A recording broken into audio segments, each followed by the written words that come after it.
In one of my shifts, I couldn't see. I was completely blurred out. My eyes were totally blurred. I couldn't see. I had my hands on my head. And then that period, hey, yeah. Because that was the period we're now hearing this news of nurses dropping dead. We heard about 2 or 3 nurses in the UK dropped dead after working like 6 to 7 days straight. I was like, is this how I'm going to die? Will I die like this? I'm like, I have a lot of things to achieve. I cannot die, not now.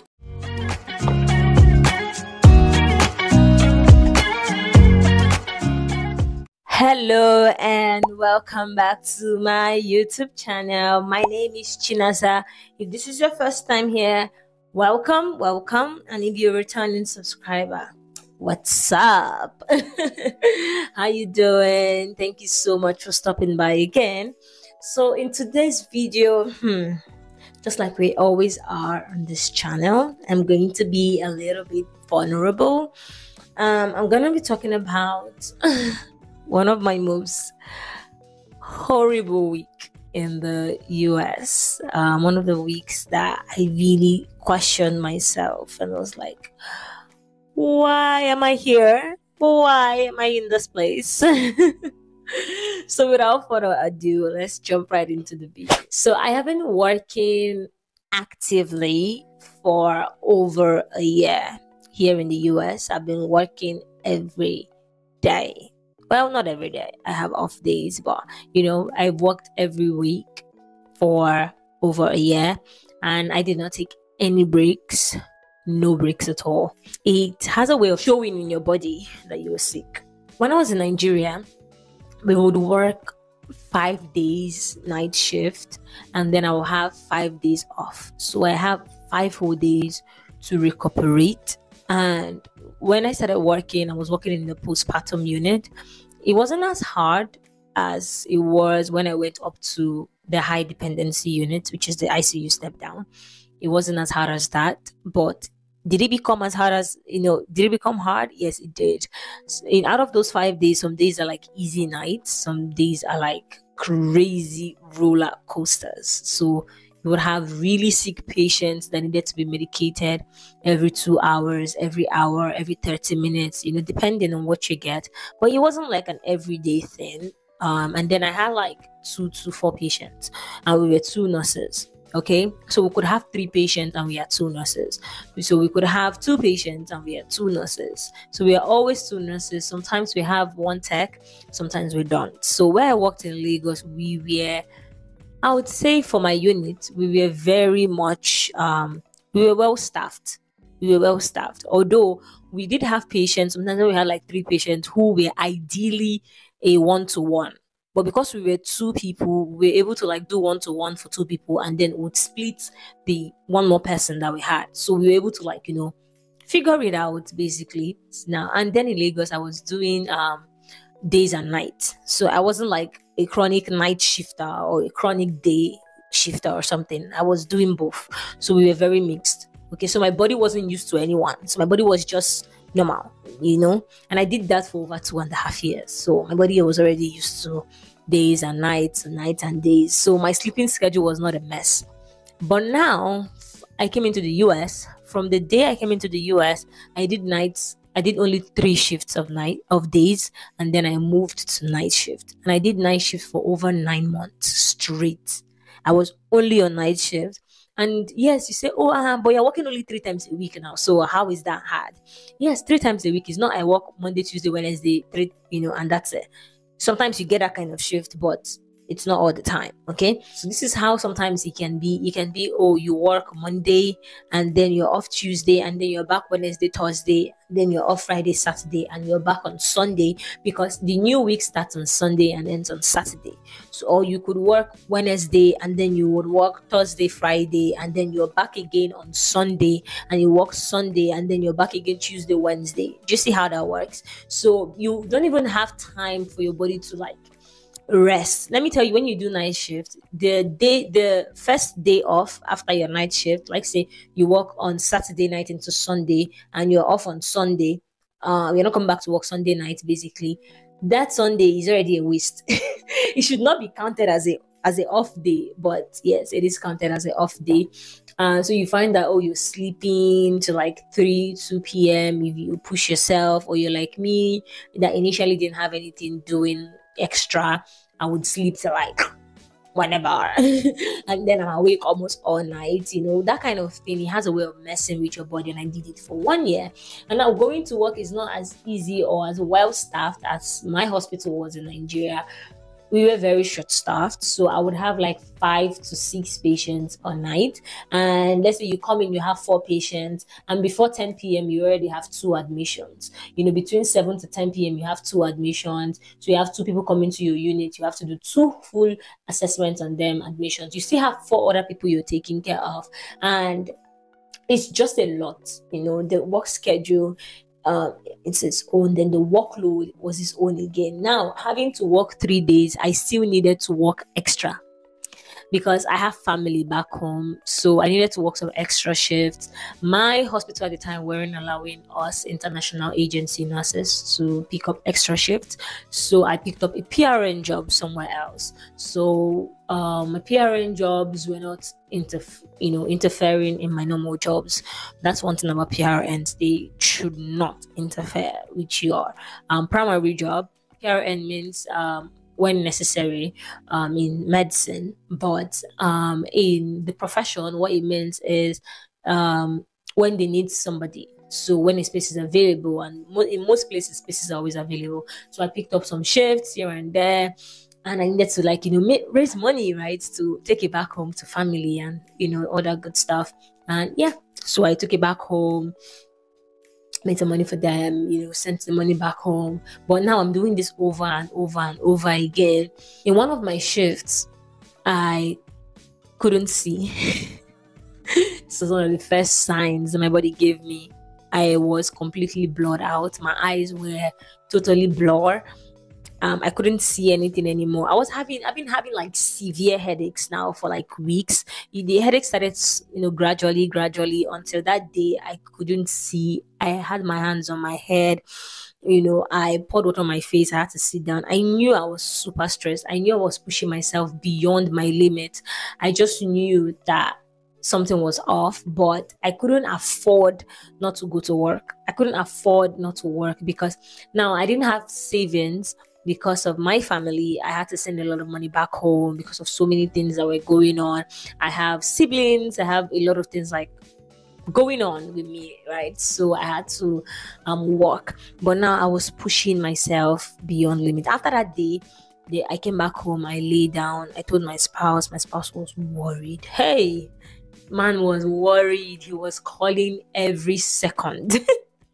He didn't want to cut the call at some point. Like, you can't have you pour water, have you try and have your bath, or you come and lie down, or you sleep. Then, oh, you sleep, where you go now, leave the phone and go. No, he's there, he's on the call. He wants to just be there because he's not physically present with me here in the US.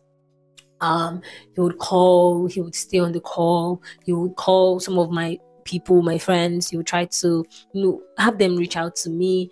And sadly, this was happening now when I moved to New Jersey, not no longer when I was in Maryland. Okay, now moving to New Jersey, I had this switch from 9 months of night shift, 9 to 10 months of night shift into day shift. So my body had like this whole phase where it's like, okay, what are we doing? What is going on? Why are we sleeping in the night? We should be awake at the in the night. What's going on? Why are we awake during the day? So I was having, my body was just it was a journey.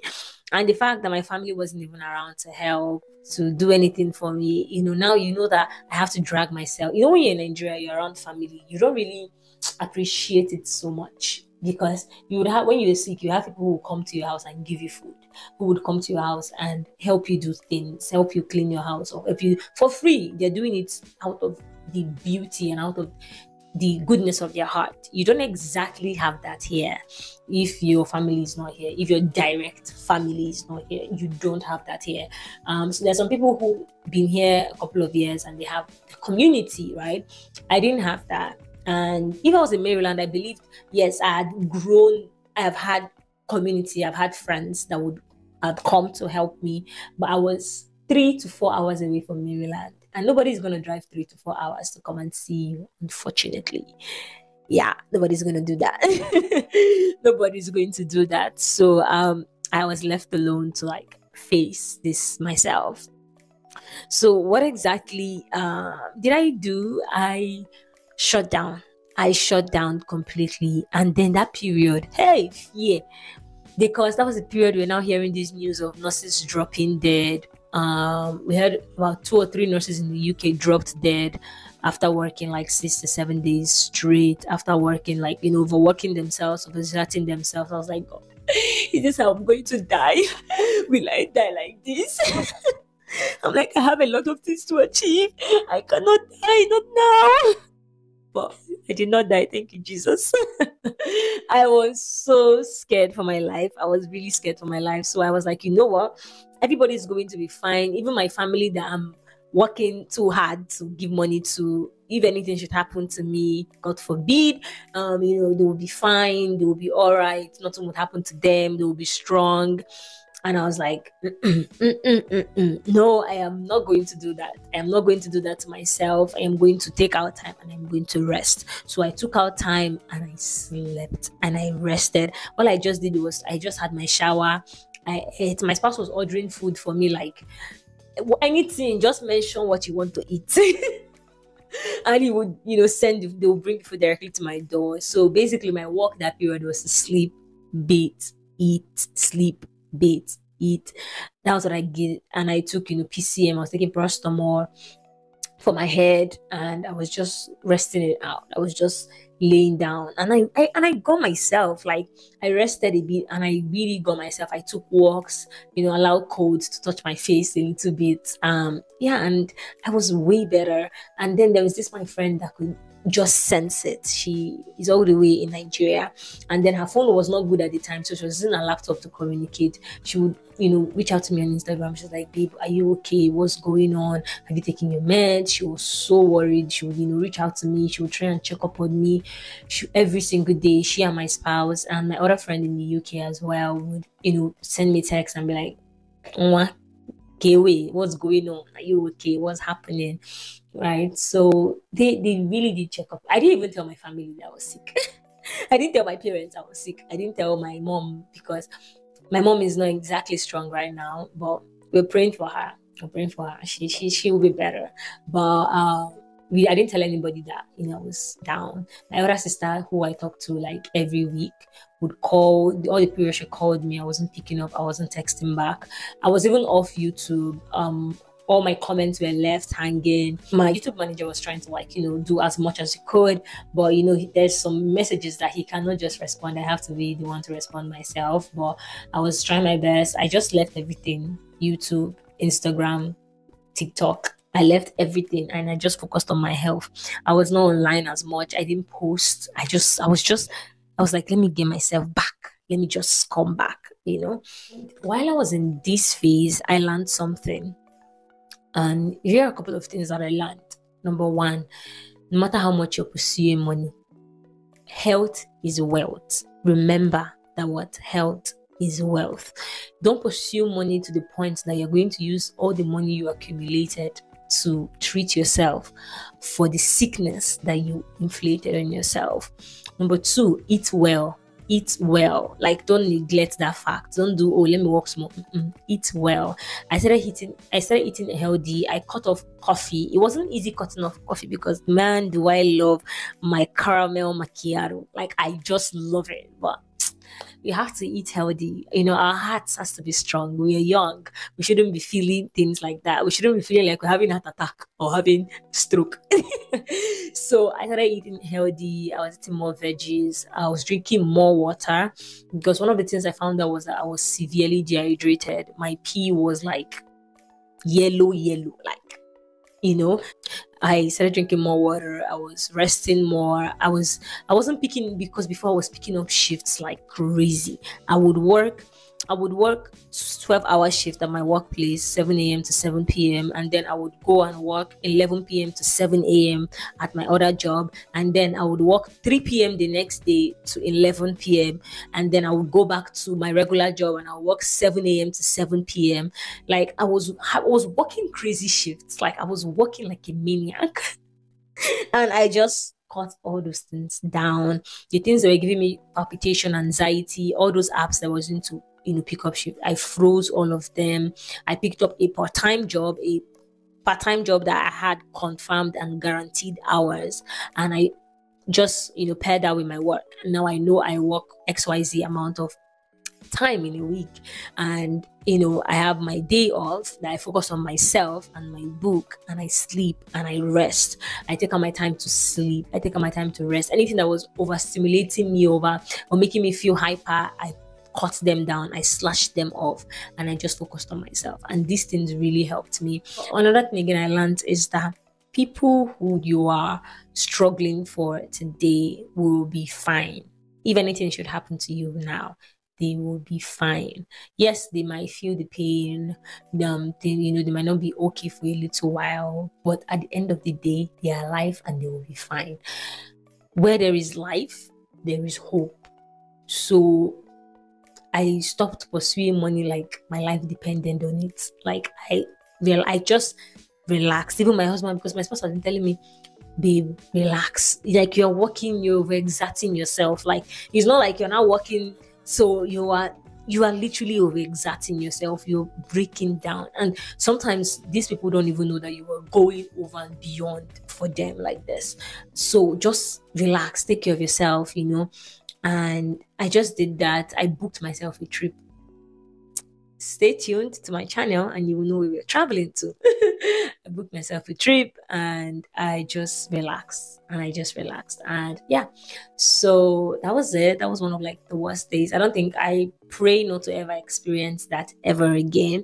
And if ever I'm going to fall sick or anything is going to happen to me, I pray that I am in presence of family so that they can take good care of me. Yeah, and I know you might be wondering, why didn't you go to the hospital or urgent care? Honestly, I was scared. I have health insurance. I have health insurance that covers me. But I was scared. I was scared of going to the hospital. I'm not a hospital person. I know I'm a nurse, but I'm not a hospital person. So I said I was going to take care of myself. And I prayed to God for healing as well. And He healed me.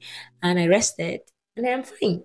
Okay, so thank you so much for watching towards the end of this video. Thank you. I have a surprise for all my subscribers. Stay tuned to the next video. Okay, I will see you in the next one. Have a wonderful day. Bye.